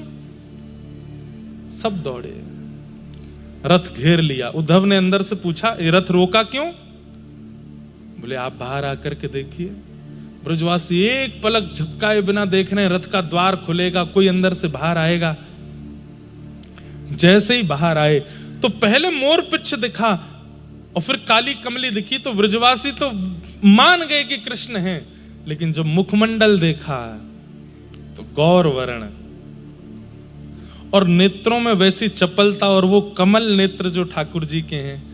वर्षों हो गए, सबको लगी बड़ो है गो लाला, लेकिन बोले ये कृष्ण तो नहीं है। अरे भैया तू कौन है? वृष्णि नाम प्रवरो मंत्री कृष्णस्य दैतस सखा शिष्यो बृहस्पतिर साक्षात उद्धवो बुद्धि सत्तमा।